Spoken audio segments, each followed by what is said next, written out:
Hello साथियों, मैं सौरभ कुमार सिंह और लगातार आपको हम अपडेट दे रहे हैं कि जिस प्रकार से रेलवे का बहुत बड़ा आंदोलन पटना में चल रहा है। और साथियों, इस आंदोलन की जरूरत इसलिए पड़ी कि केंद्र सरकार ने जो युवाओं के साथ छलावा किया और नौकरी देने के नाम पर जो मोदी सरकार ने कहा था, स्पष्ट कहा था कि हम प्रत्येक वर्ष जो है 2 करोड़ युवाओं को नौकरी देंगे। और आज रेलवे में आपको याद होगा कि पिछले 2018 में जब वैकेंसी आई थी तो वैकेंसी लगभग 1,35,000 लोगों की वैकेंसी थी, जिसमें से ग्रुप बी और सी के लगभग 35,000 पद और ग्रुप डी के लगभग 1 लाख से ज़्यादा पद थे।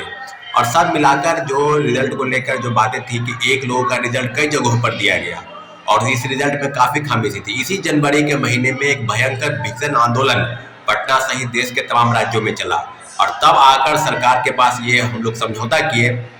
कि एक लोगों का कई जगह का रिजल्ट आता है तो ज्वाइन तो मात्र एक ही जगह करेगा। तो सरकार की तरफ से लगभग इस तरह की चीजें लगातार हुई और जो भी आंदोलन चल रहे थे लोकतांत्रिक तरीके से आंदोलन को हम लोगों ने आगे बढ़ाया। उस आंदोलन का नेतृत्व पटना में मैं ही कर रहा था साथियों। और आज फिर से जो वादा खिलाफी हुआ, लगभग 5,000 से ज्यादा 5,000 के आसपास पद पर एएलपी यानी असिस्टेंट लोको पायलट के पद पर जो वैकेंसी निकाली गई है, तो मुझे लगता है कि क्या इतने बड़े लाखों रोजगार और प्रत्येक साल जो रेलवे में वैकेंसी है वो देने की बात थी, तो पिछले 5-6 साल से कोई वैकेंसी नहीं आई है और आई भी है तो मात्र 5,000। तो इतने वैकेंसी पर के क्या छात्र और अभ्यर्थी जितने भी रेलवे की तैयारी करने वाले पूरे देश में जो छात्र हैं, क्या इतने वैकेंसी में वो संतुष्ट हो पाएंगे? बिल्कुल नहीं। और आपको याद होगा कि लगभग 15 दिनों से पटना में जो आंदोलन चल रहा है उस आंदोलन की रूपरेखा बहुत तेजी से आगे बढ़ रही है साथियों।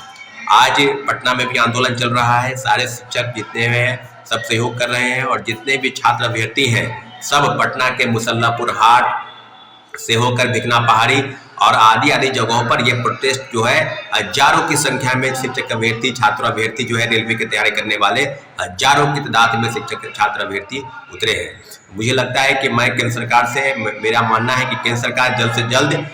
इन अभ्यर्थियों की मांग सुने और जो रेलवे में जो पद है वो प्रत्येक वर्ष, इन्होंने बात भी किया था कि प्रत्येक वर्ष वैकेंसी निकलेगी, लेकिन ऐसा नहीं है। उन्होंने वादा खिलाफी किया है और वादा खिलाफी के खिलाफ में हम लोग एकजुट हैं और निश्चित रूप से घोषणा करें और तुरंत नोटिफिकेशन निकालें। पदों की संख्या जो है वो लाखों पद खाली हैं और मात्र 5,000 एएलपी पद पर निकाले गए हैं, जो कहीं ना कहीं धोखा है, षड्यंत्र है, युवाओं के साथ छलावा है और कुछ नहीं है। तो इसलिए हम माननीय मुख्यमंत्री जी से नहीं, माननीय केंद्रीय रेल मंत्री से और माननीय प्रधानमंत्री श्री नरेंद्र मोदी जी से आग्रह करते हैं कि आपने जो वादा किया था युवाओं के नाम पर, और फिर लोकसभा के चुनाव भी होने वाले हैं 2024 में, तो सारी चीजों पर आपको अवगत करा दें कि लगातार आपको रेलवे में वैकेंसी निकालने की बात थी परंतु आपने नहीं निकाला। तो अब जो पदों की संख्या है वो लाखों की संख्या में, आपको पदों की संख्या बढ़ाई जानी चाहिए। अगर नहीं बढ़ाते हैं तो एक बहुत बड़ा आंदोलन पूरे देश में चलाया जाएगा, राष्ट्रीय स्तर का आंदोलन होगा। इसलिए आप जल्द से जल्द पदों की संख्या बढ़ाएं।